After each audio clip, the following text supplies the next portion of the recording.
बच्चों, पिछली क्लास में हम लोगों ने देखा था कि धारा एक अदिश राशि होती है और हम लोगों ने देखा था कि जो धारा होता है, जो करंट होता है, अगर धारा जिस दिशा में बहता है उसके विपरीत दिशा में इलेक्ट्रॉन बहता है। और हम लोगों ने बच्चों देखा था कि जो धारा होता है वो उससे मापने के लिए अमीटर का यूज करते हैं और अमीटर हमेशा श्रेणी क्रम में लगता है। ठीक है ना, अमीटर किसमें लगता है? श्रेणी क्रम में। और अमीटर का जो रेजिस्टेंस होता है वो शून्य होता है और जिस अमीटर का रेजिस्टेंस शून्य होता है उसे हम आदर्श अमीटर कहते हैं, आइडियल अमीटर बोलते हैं। लेकिन दुनिया में ऐसी कोई चीजें नहीं है जो एक्यूरेट हो। ठीक है, तो आदर्श की तो बात ही छोड़ो, ये तो केवल चोचला है, इसके अलावा कुछ नहीं है।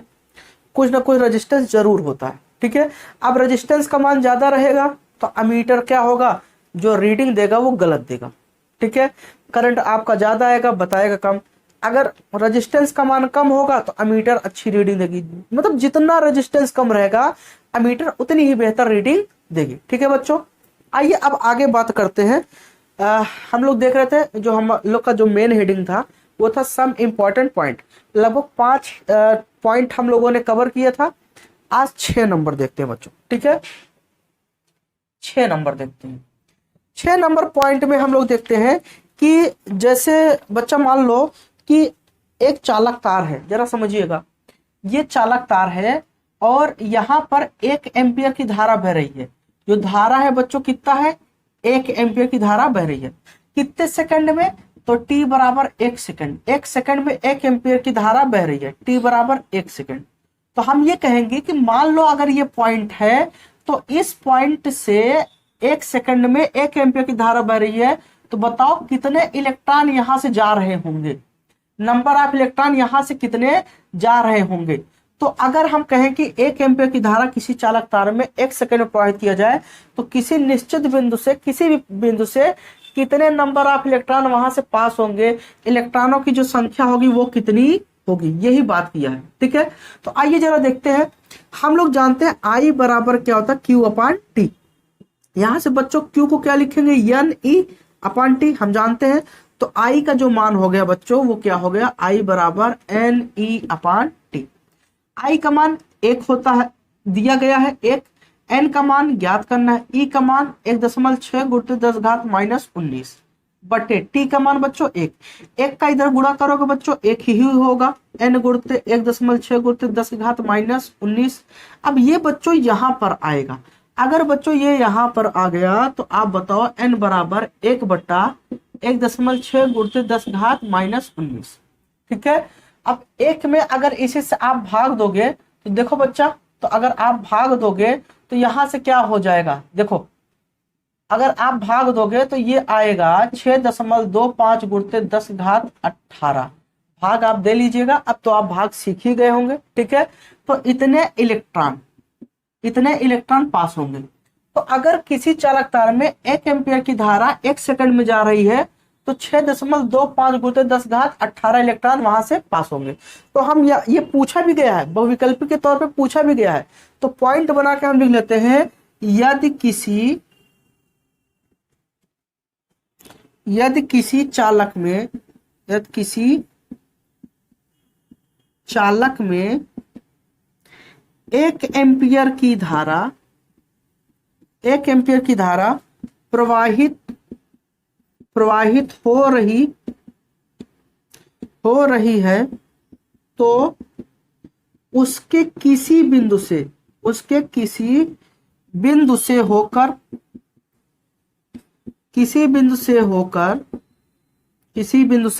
होकर प्रति सेकंड मतलब हर 1 सेकंड, प्रति सेकंड प्रवाहित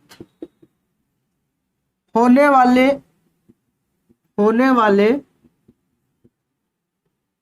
इलेक्ट्रॉन की संख्या 6.25 गुणित 10 घात 18 इलेक्ट्रॉन होता है। मतलब इतने इलेक्ट्रॉन वहां से क्या करेंगे बच्चों? पास करेंगे। तो 6.25 गुणित 10 घात 18 इलेक्ट्रॉन वहां से पास करेंगे। तो क्लियर हो बच्चों? ये उम्मीद है कि आपको समझ में आ गया हो। ठीक है, उतारिए फिर अगला कॉन्सेप्ट हम आपको बताते हैं। अगला कॉन्सेप्ट क्या होता है? ठीक है, मैं पूरा डिटेल में जाऊंगा, आप टेंशन ना लीजिए, ठीक है। बस आप पढ़िए। आप बीच में थोड़ा हमारी कंटिन्यूटी गड़बड़ा गई थी, तो अब सही हो जाएगी। आइए बच्चों आगे चलते हैं। अब अगला पॉइंट देखते हैं। अगला जो पॉइंट है,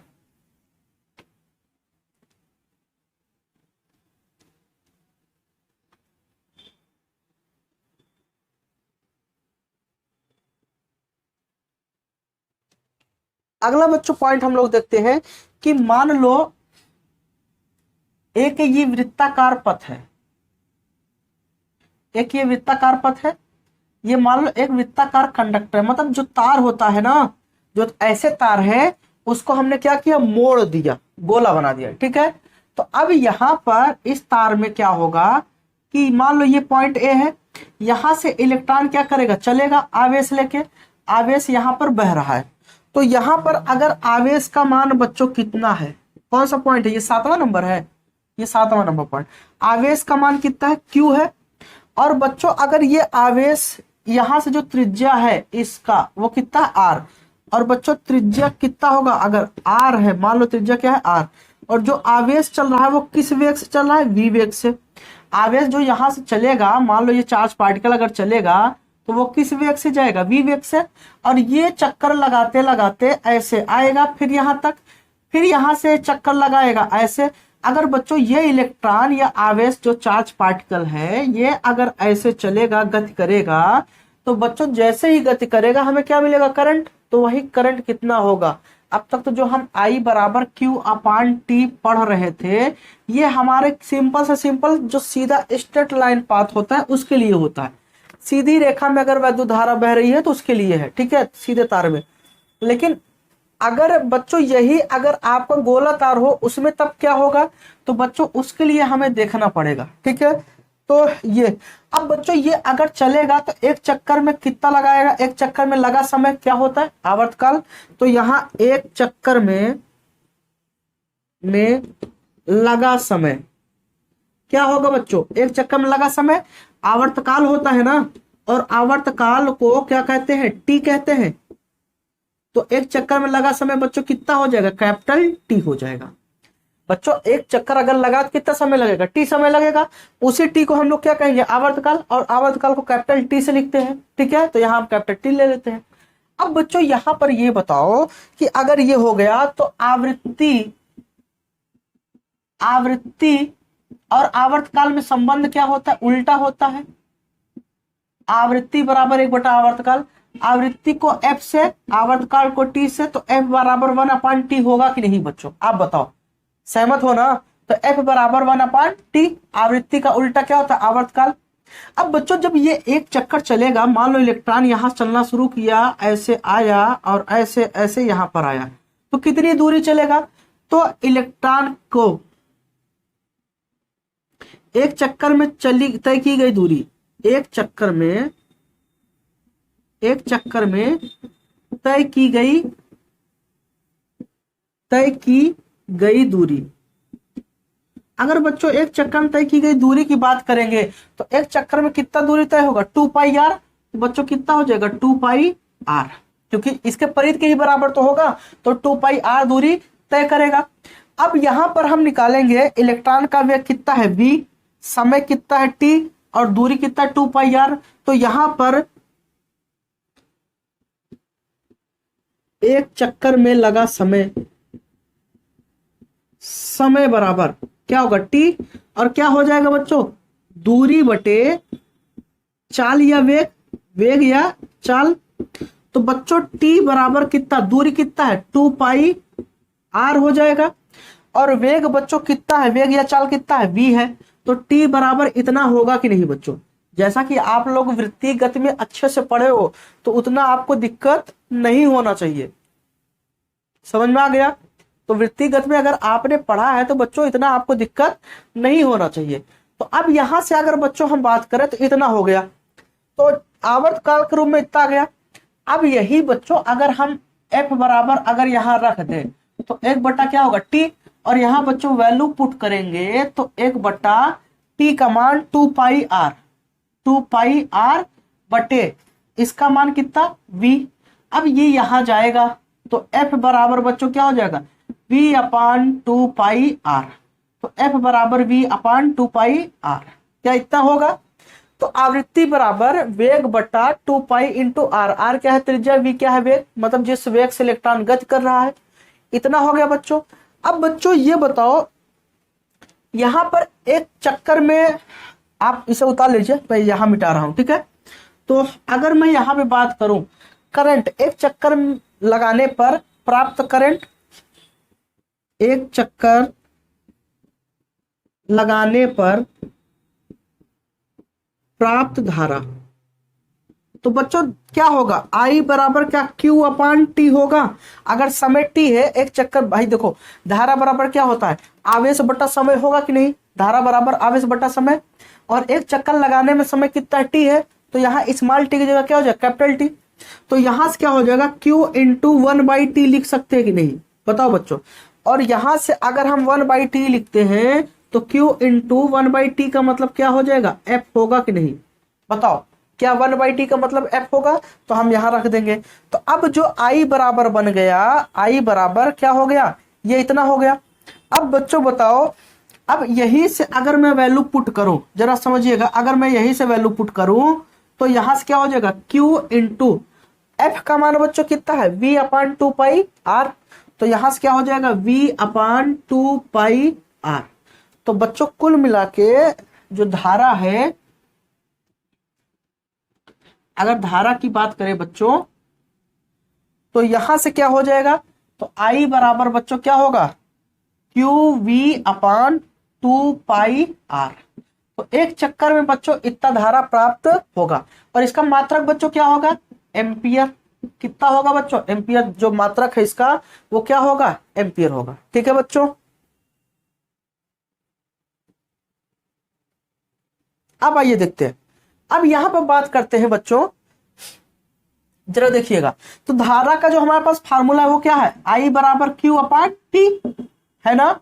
और यही बच्चों, अच्छा एक चीज जरा देखो, एक चक्कर में इतना धारा प्राप्त हुआ, तो N चक्कर लगाने पर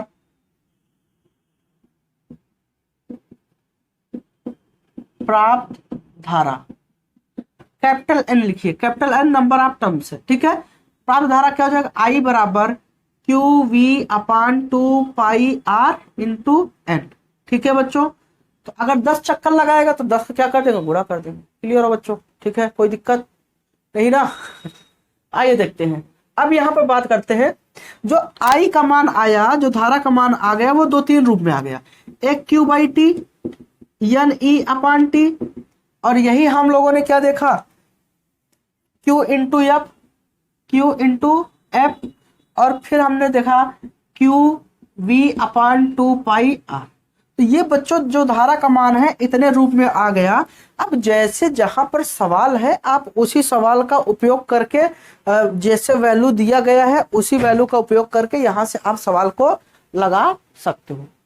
क्लियर हो बच्चों, कोई दिक्कत नहीं ना, समझ में आ गया। तो ये बच्चों इतनी सी बात थी, ठीक है। तो आइए कुछ न्यूमेरिकल से देख लेते हैं, ठीक है, आइए न्यूमेरिकल्स देखते हैं। आइए बच्चों, ये सवाल है, हम लोग देखते हैं। इस सवाल में कहा गया कि एक चालक तार में, एक चालक में 60 कूलाम आवेश 30 सेकंड में बहता है, ठीक है। बिल्कुल बेसिक सवाल देखेंगे, अगर बेस मजबूत रहेगा तो सारी चीजें क्लियर होती जाएगी। एक चालक में 60 कूलाम आवेश, पहला देखते हैं, एक चालक में 60 कूलाम आवेश, तो आवेश को किससे लिखते हैं, क्यू से, तो 60 कूलाम आवेश 30 सेकंड में बहता है, तो टी बराबर 30 सेकंड। करब प्रवाहित होने वाली धारा का मान कितना होगा, तो आई का मान निकालना है। तो आई बराबर बच्चों हम लोग जानते हैं क्यू अपान टी। क्यू का मान बच्चों कितना है 60 और टी का मान 30, 30 दूना 60, 2 बार तो 2 एम्पियर। तो कितना धारा बहेगा बच्चों, 2 एम्पियर की धारा बहेगी। बच्चों दूसरा सवाल देखते हैं, कह रहा कि एक चालक तार में 45 कूलाम का आवेश, एक चालक तार है उसमें 45 कूलाम का आवेश बहता है। तो बच्चों Q बराबर कितना हो गया, 45 कूलाम का आवेश बह रहा है। आवेश 3 मिनट तक बहता है, 3 मिनट, ठीक है। तो जो टाइम है बच्चों वो कितना है बच्चों, 3 मिनट। आप जानते हो हमेशा समय को किस में लिया था, सेकंड में। तो 1 मिनट में 60 सेकंड, 3 गुणते 60, सेकंड। ठीक है बच्चों, 3 गुणते 60 सेकंड। ठीक है, सेकंड में हमने चेंज कर लिया। जब भी मिनट में रहे या घंटे में दिया रहे तो आप हमेशा उसको किस में चेंज करोगे, सेकंड में। तो अब बच्चों यहां से धारा का मान क्या हो जाएगा, I बराबर Q अपान टी। आई का मान, यहां पर Q का मान बच्चों कितना है, 45 है, और यहां पर T का मान कितना है, 3 गुणते 60 है। ठीक है, अब यहां हम क्या करेंगे, 3 15 3 45, अब 15 कम 15, 15 चौके 60, तो 1/4। तो I बराबर कितना हो गया बच्चों, 1/4। अब इसी को हम लिख सकते हैं क्या, 1/4 को हम लोग क्या लिख सकते हैं, देखो क्या 0.25 लिख सकते हैं, 0.25 एम्पियर। ठीक है, देखो एक में अगर आप 4 से भाग दोगे नहीं जाएगा, दशमलव लगाया 0 हुआ ना, 4 दूना 8, कितना बच गया 2, यहाँ 0 और 4 पंजे 20, तो 0.25 एम्पियर। समझ में आ गया बच्चों। अब तीसरा सवाल देखते हैं, उतार लीजिए, तीसरा सवाल देखते हैं। देखिए ये सब बेसिक्स आपके लिए लग रहा है सर छोटा है, लेकिन यही सब है, जब सवालों की हम लोग प्रैक्टिस करते हैं धीरे धीरे कॉन्सेप्ट बेहतर जाता है। ठीक है, तो छोटा हो चाहे बड़ा हो, आप उसे नजरअंदाज मत करिए, बल्कि उसको अपनी हैबिट में बनाइए। कभी कभी यही छोटी सवालें दिक्कत उत्पन्न कर देती है, जिसे हम लोग छोटा समझते हैं। ठीक है, इसमें कहा है चांदी के एक तार में 90 कूलाम आवेश। तो बच्चों 90 कूलाम आवेश, तो बच्चों चांदी का कोई तार है, वहां पर 90 कूलाम आवेश क्या हो रहा है, बह रहा है। कितने समय में, 1 घंटे में। 1 घंटा 15 मिनट। ठीक है, तो हम इसको चेंज करते हैं। 1 घंटे में अगर बात है तो 1 घंटे में कितने सेकंड होंगे, 1 घंटे में कितने मिनट, 60 मिनट। ठीक है, 60 मिनट और 15 मिनट, ये प्लस 15 मिनट, कुल कितना हो गया बच्चों। ठीक है, कुल कितना हो गया, ये हो गया 75 मिनट। 75 मिनट। ठीक है, सही लिख रहा हूं ना मिनट को, भाई देखना जो गलती होगा क्षमा करना। ठीक है, अब यहां पर 75, अब मिनट को बदलेंगे 60, इतना किसमें हो गया, सेकंड, तो ये टी का मान इतना हो गया। अब वैल्यू को पुट करते हैं, आई बराबर क्यू अपान टी। क्यू का मान बच्चों कितना है, 90, टी का मान 75 गुणते 60। ठीक है, काटते हैं, इसे काटते हैं बच्चों। देखो बच्चों काटते हैं तो 30 दूना 60 और 30 तिया 90, 3 से काटेंगे तो 25 जाएगा, तो यहां से बच गया बच्चों 1/25 गुणते 2, अर्थात 1/50। अब 1/50 का मतलब बच्चों क्या होगा, बताओ आप कितना होगा, क्या 0.2 होगा, 0.2 एम्पियर।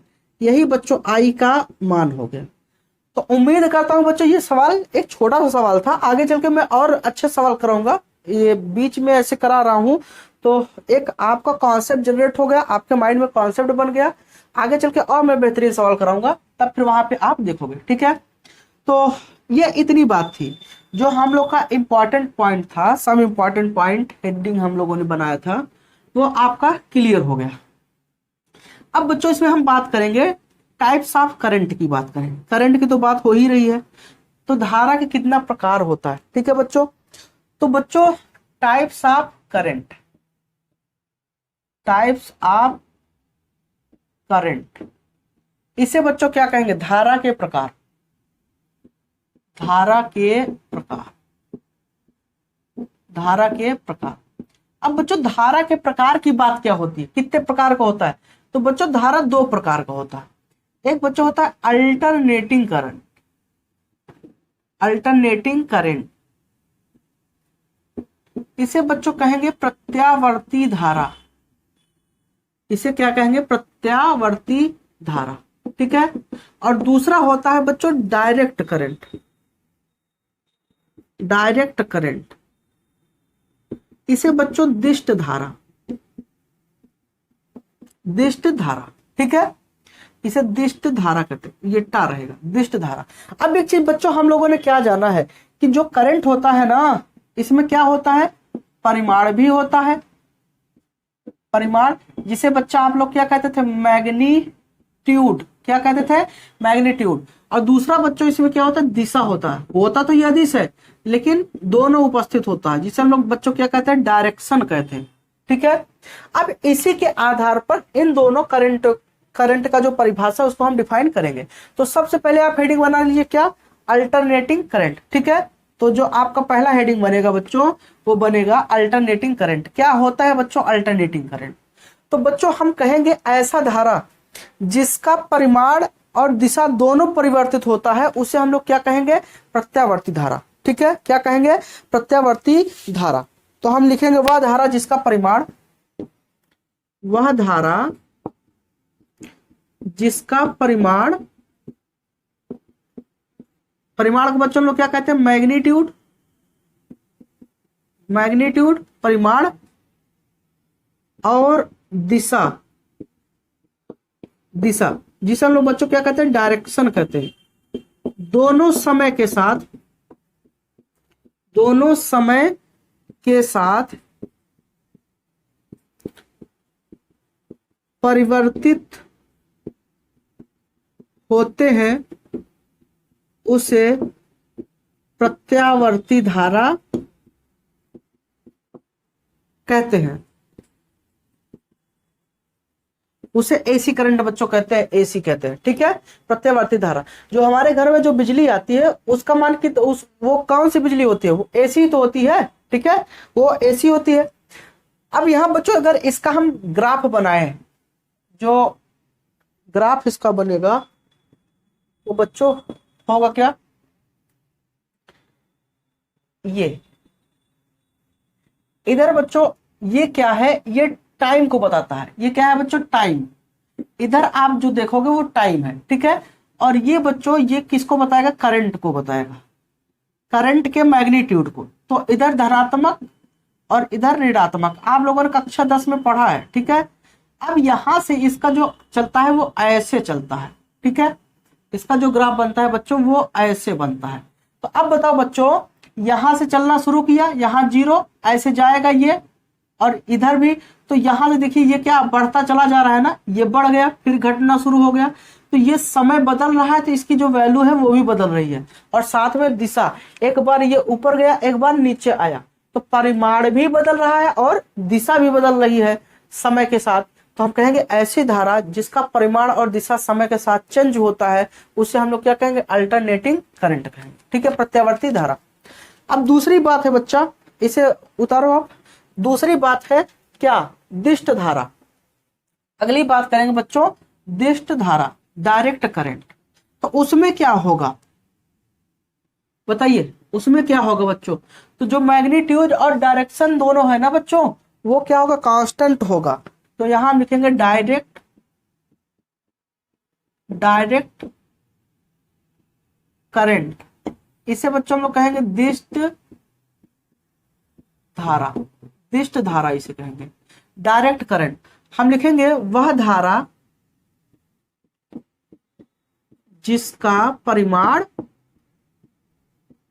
जिसका परिमाण और दिशा,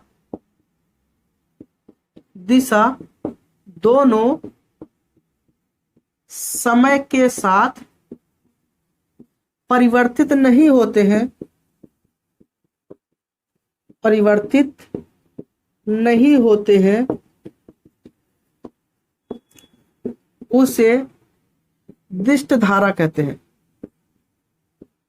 दिष्ट धारा कहते हैं। ये बच्चों है और ये टाइम, ये क्या है? टाइम इधर। अब बच्चों जो दिष्ट धारा होता है ना उसका मैग्नीट्यूड फिक्स होता है। जैसे बच्चों हमने ये ग्राफ बना दिया, ये इसका ये ग्राफ। अब बताओ बच्चों इसका मैग्नीट्यूड क्या इतना है? यहां देखें तो क्या बच्चों इतना है, यहां देखें क्या इतना है। तो ये इसका मैग्नीट्यूड फिक्स हो गया और इसका डायरेक्शन केवल एक ही डायरेक्शन इधर की ओर। तो ये बच्चों डीसी का हो गया। ठीक है, ये क्या हो गया? डीसी का। तो ये बच्चों डीसी का ग्राफ है। क्लियर हो बच्चों? ये डीसी करंट। ठीक है, डीसी, और वो वाला एसी। तो आप समझ गए होंगे धारा अगर परिमाण के साथ साथ दिशा दोनों, परिमाण और दिशा दोनों अगर टाइम के साथ चेंज हो रहा है तो एसी। अगर क्या कहते हैं टाइम के साथ परिमाण और दिशा दोनों चेंज नहीं हो रहा है, कांस्टेंट है, तो उसे हम लोग क्या, उसे हम क्या कहेंगे? सॉरी, उसे डीसी कहेंगे, और जो चेंज होता है उसे एसी कहेंगे। ठीक है, तो उम्मीद करता हूँ ये चीज समझ में आया होगा। अब अगली क्लास में और चीजें आपको पढ़ाऊंगा बेहतरीन। उम्मीद करता हूँ आपको समझ में आ रहा होगा। ठीक है, आप जरूर बताइएगा आपको कैसा लग रहा है वीडियो। आपको समझ में आता है या नहीं। तो अगर अगर नहीं आता तो मैं कुछ और चेंजिंग करूं, और आप सलाह दीजिए। अच्छा, आप ये जरूर बताइएगा न्यूमेरिकल नॉर्मल कराऊं या ज़्यादा से ज़्यादा मात्रा में न्यूमेरिकल कराऊं, ठीक है। ये आप जरूर राय कमेंट में जरूर दीजिए, ठीक है। Thank you.